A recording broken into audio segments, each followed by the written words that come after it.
The next category is economic growth and competitiveness. Everything I have said cannot be done if your economy is not growing. Your economy has to grow. The African Union, when they were looking at their vision 2050, 2060, their recommendation is that if African countries want to advance, they have to grow at about 7% or so under NEPAD. We need to grow fast. But the growth has to be real. When they were bluffing that we were growing at 21%, those of us who are good economists knew that that was just that year. That's why suddenly you export a lot of iron ore this year, boom, you start advertising that you are the fastest growing economy. You are building sand castles in the air. It's going to crash. It's going to crash. So to anchor our economy, we need economic diversification. We have seen the danger of depending on iron ore alone. When iron ore prices crashed, till now we're in the bottom, right? So we have to diversify. Agribusiness, investing in our farmers, but all the supply chain up to marketing. We got to do that. Tourism, but also the digital economy. I want you to be like the Kenyans and the Ghanaians. Now they're investing in IT systems. Their children are making software for American companies. That's brain power. The good news, one of our Sierra Leoneans who graduated last year from MIT, David Sengen, is one of the lead researchers in Kenya. I met him at MIT when I went to the lecture. I was so proud that one of the top students in engineering was a Sierra Leonean, David Sengen. He is now helping Kenya. A man, I said to myself, great, he's learning a lot with IBM now leading in Kenya. When I win, I bring a man like that to say, David, tell IBM to come here, so that our Sierra Leoneans will create the new technologies for them. That's investing in the digital economy. We also have to invest in what we call the creative industries. One of the good things that President Kaba did was to encourage our local artists. It's really great to go to parties in Europe and America, and for 5 hours, the only thing they play is Sierra Leonean music. Any genre, reggae, calypso, R&B, and of course our own typical music here. Our artists are in all of those genres.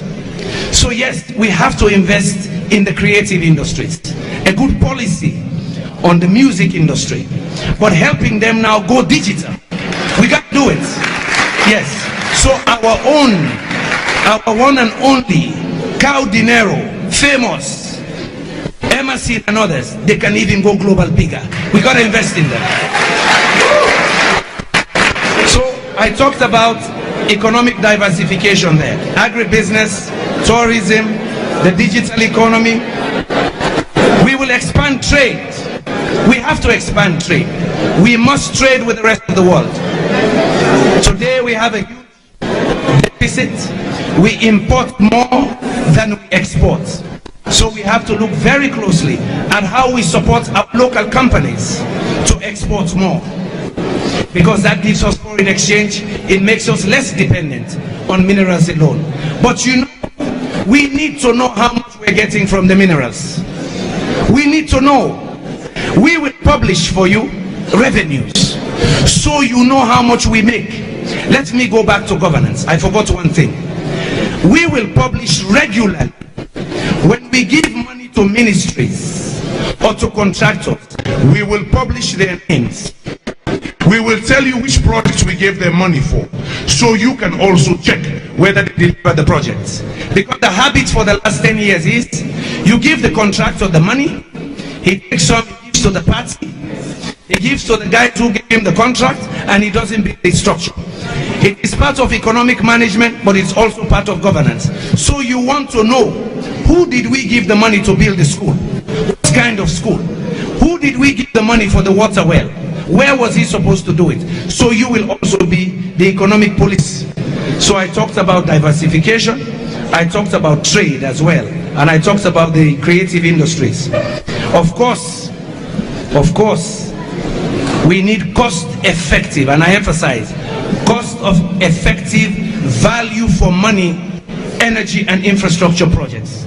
I emphasize cost-effective value for money. You know what has been happening the last 10 years? We are told that we have a lot of roads. Yes, roadway all side. But the roadway for be 1 million, they make a 4 million. The roadway for be 5 million, they make a 19 million. Who that get the balance? Those of you who are economic students here, you know sometimes when you have a fixed budget, we call it a zero-sum game. Zero-sum game. Those of you in the social sciences, we talk about trade-off. When you do this, something else has to go. We also in economics talk about opportunity cost. When the road for be 500,000 per kilometer, you make a 4 million per kilometer.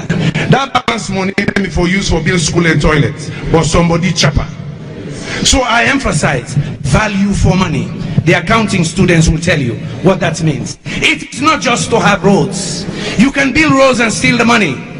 You can build substandard roads. When you leave, we see the potholes after 5 years. Because why?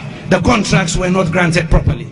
It was not meant for the road. It was meant for the chopping. We call it leakages in economics. People create projects, so there will be leakages. So there will be leakages. So the objective, I know people in Freetown who claim that they're building roads in Kailau. One cannot get civil engineering degree, but they're building roads. So the last category, so the last one,